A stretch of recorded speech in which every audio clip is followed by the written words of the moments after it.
Run it back, Philly. No frauds, no fanboys, no intros. All right, listen, it's cold as hell out. It's raining, and I'm sitting here in my car making a damn Sixers video for YouTube. That's how much I love you guys, okay? Running Back Nation, what is good? It is your boy DJ Eastwood, Running Back Philly. No frauds, no fanboys, no intros. If I ever had an intro, you're lying to yourself. All right, check it out.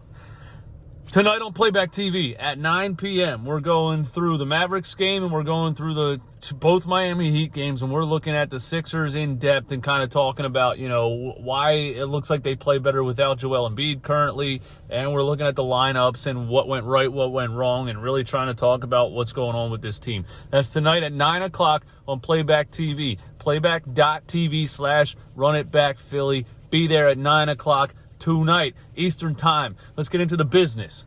Paul Reed called out NBA officials on Twitter, and I was saying during the live stream and I was saying during the game that Paul Reed gets the worst whistle in the NBA, and it's really bad, bro. And I feel like officials just see Paul Reed and they say, I don't know who the fuck this guy is. Here's a foul. It's got to be a foul because this guy off the street it just played defense. You know what I mean? And it's been like that for a minute. And I didn't make this video really to talk about NBA officials. I know how bad they are. They've been bad forever. It's an entertainment league. They're making calls based on who it is. We know that. LeBron, Michael Jordan in the 90s, everybody, they get calls because they're the face of the NBA, and it's a product, and they're going to try to elevate the athletes that are on the face of the cereal box. You feel me? I get that as from a business standpoint, and when we watch sports, we just have to understand that and accept it, okay? But Paul Reed gets the damn worst whistle in the NBA.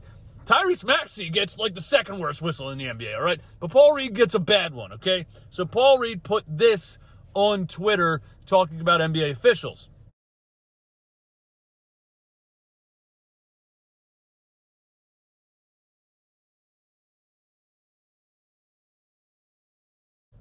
Now here's where it gets interesting. Paul Reed quote tweets his own tweet with this.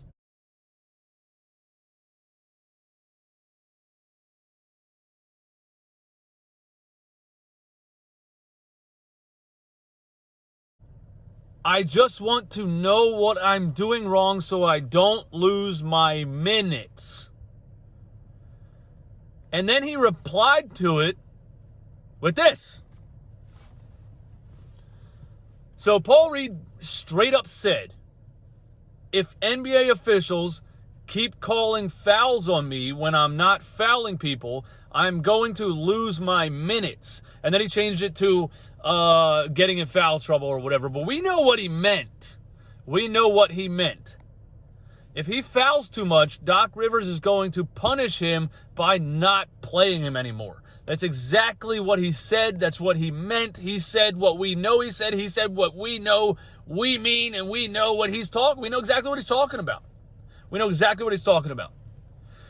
This is the biggest issue with Doc Rivers and the Philadelphia 76ers. And when you talk about Doc Rivers and his lack of ability to develop young talent, Doc Rivers puts pressure on young players to perform. And when they make mistakes, he does not encourage them to continue. He punishes them for making mistakes. The reason I'm saying this is because I want you to know when you punish young players for making mistakes, they then go into the game with pressure and they second guess themselves because they're afraid to make mistakes, and then they're not playing their game.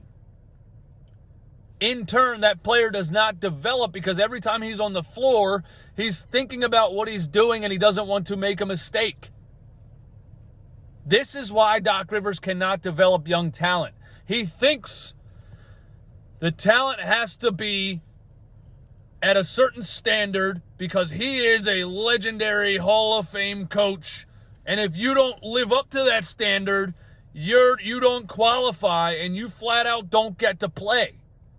That is the wrong way to develop young talent. And if Doc Rivers had a Phil Jackson resume, I'd be all about it. If Doc Rivers had a Greg Popovich, who he thinks he does, if he had a Greg Popovich resume, I'd be all about it. You're a championship coach. You win championships. It's what you do. And the team has to give you championship level talent. This guy has 1 ring in 21 years. And that was with 4 Hall of Famers on the squad. Doc Rivers has never done anything to put himself on the standard that he thinks he is.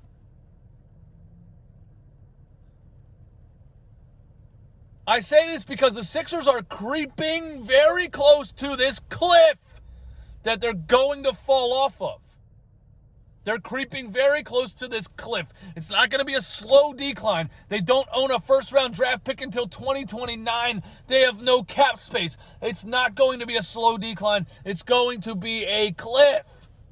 And they're creeping up on that cliff. And my issue with Doc Rivers is if this Sixers team isn't going to win a championship anytime soon, which I think those of us that really watch every minute of every game know that they're not going to win a championship anytime soon, then you need somebody that can at least develop young talent for the future. This team under Doc Rivers right now is not only looking like they're not going to get out of the second round again, they're not going to have a future because we keep letting go of young players because this guy can't develop anything because of what I just told you.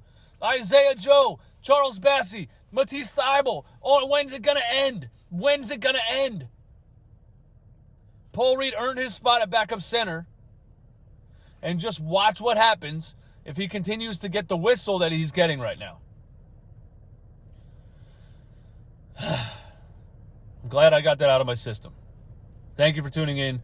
DJ Eastwood, Running Back Philly, No Frauds, No Fanboys intros. If you think I've had an intro, you're lying to yourself. 9 o'clock p.m. on Playback TV tonight. Be there. Peace.